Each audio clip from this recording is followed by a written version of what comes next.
Hello, I am a Columbian University president and I am looking for a U.S. university partner. I am an advisor on higher education international affairs. What are you looking to get with an international partnership? I don't know. I just see that some universities in my country have engaged in international partnerships and that it is attracting more and better students and faculty to them. Well, I can tell you that there are many possible partners and many possible partnering arrangements. Could you give me a broad picture of these international arrangements and explain me what are all of they about? Of course, there are study abroad programs such as those funded by Colfuturo, ISTEX, Fulbright and Conscientious. There are also joint courses such as some online courses shared by universities worldwide.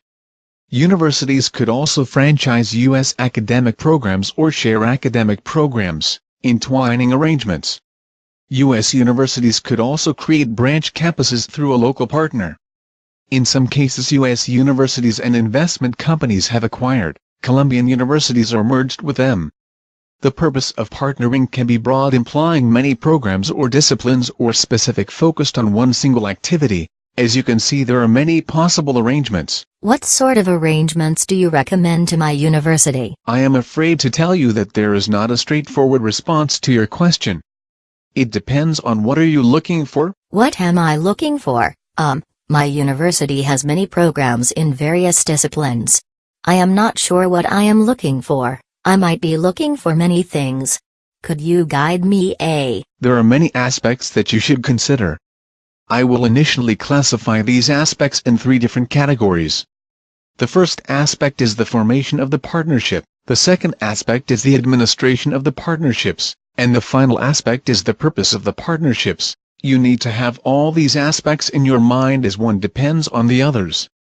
For example, if you had a clear purpose, then your selection mechanisms will be dictated by that purpose. In addition, once you have found a potential partner, you and your potential partners will need to agree on the means to administrate the partnering efforts. As the purpose of the partnerships seems to dictate its formation and administration, could you explain me how can I find my own purposes for partnering internationally? On finding the purpose of an international partnership, you will need to evaluate what an international partner can do better than a local partner. International exchanges imply additional traveling and living expenses, as well as new challenges such as overcoming cultural differences and speaking a different language. Another thing to consider is the potential conflicts of authority.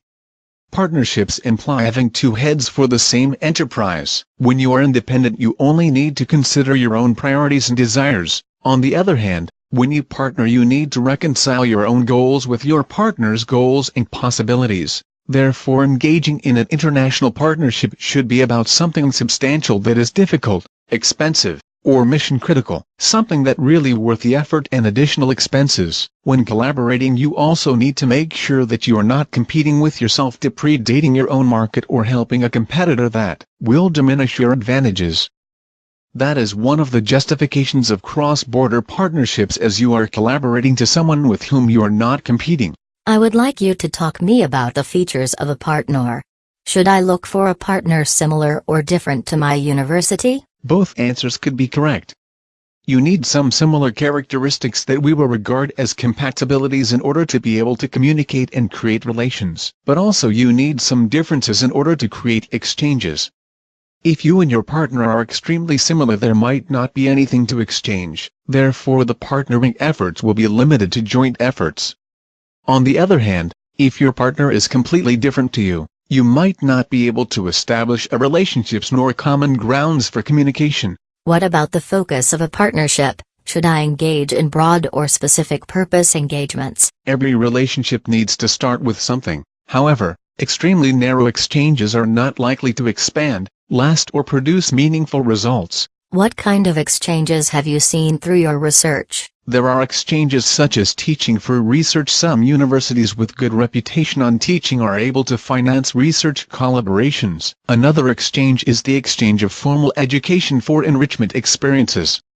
One university could be providing formal graduate programs to some faculty and students, while the other university could be providing enrichment experiences such as service learning activities such as ecologic tourism. There are also exchanges such as tradition for innovation. Universities with tradition can engage in exchanges with innovative higher education organizations that are savvy on providing online education. What are the general gains that a cross-border partnership could deliver? Cross-border partnerships can contribute to increase the university's mission attainment as well as its revenue generation. It can increase its mission attainment by connecting experts and resources to necessities and revenue generation by attracting students and qualified faculty. I have noticed that some institutions are open about their international exchanges while others are secretive about them.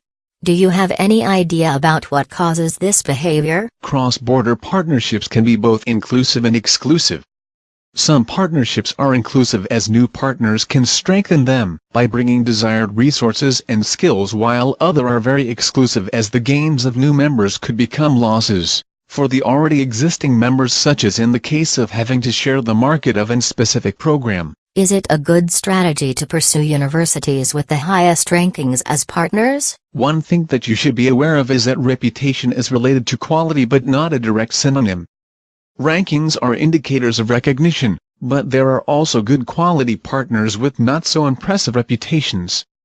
You need to do your own research about what are the best partners for your university. You have given me more questions than answers. In conclusion, could you tell me what makes a good partnership or some guidance on how to organize the internationalization's efforts? Well, I have developed a framework with 2 categories and 3 steps that could guide you in your internationalization efforts. The 2 categories are compatibilities and complementarities. The first ones allow the creation of common grounds of communication, while the second ones allow the development of joint efforts and exchanges. The 3 steps that I propose are selection and targeting mechanisms to put together desirable characteristics. The second step is the generation of appropriate working conditions, and the final one is the generation of the intended gains. Could you further explain these steps and categories? Yes, of course. These 2 categories are related to each step in the following way. In the selection and targeting mechanisms, you can consider compatibilities, in order to look for partners with similar characteristics such as common interests, desires, values, language, culture, function, and/or academic disciplines. In the selection and targeting mechanisms, you can also consider partners' complementarities such as complementary contributions. These contributions could stem from comparative advantages such as access to markets, natural or financial resources, and technology, or from agreed complementarities such as the delegation of tasks and the sharing of efforts and rewards due to joint planning on the achievement of desirable working conditions. Compatibilities contribute to reaching agreements on the collaborative efforts, and complementarities to the reaching of fair and advantageous exchanges of resources for all partners in attention to the local and external offers and demands. And what about the gains of the partnering enterprise? Could you summarize them? Yes, the gains on the side of the complementarities are: no need to buy or build in order to expand capacity, as it is possible to use the partner's capacity. Collaboration also leads to economies of scale and to the sharing of costs on common investments. On the side of complementarities, partnerships lead to the reduction of transaction expenses, gains on credit, and increases on stability. Attention to market demands increases on the availability of academic products and services, as well as increases on the local and on the worldwide reputation. In summary, partnerships have the potential to render key gains. I see that you are quite knowledgeable about cross-border partnerships. I would like to know, where is your research heading? Thank you. Right now I am in the process of making contacts with already existing cross-border partnerships. I want to know from the primary sources, how the initiators discovered or created the compatibilities and complementarities that sustain their alliances, how the relationships started, what are the challenges that they face, as well as what are the strategies they used to overcome them. I want to get a closer view of their challenges as well as the strategies they used to overcome them. This framework can guide universities in their partnering efforts. Very interesting. Please contact me as soon as you complete your framework. We for sure will have some business to do.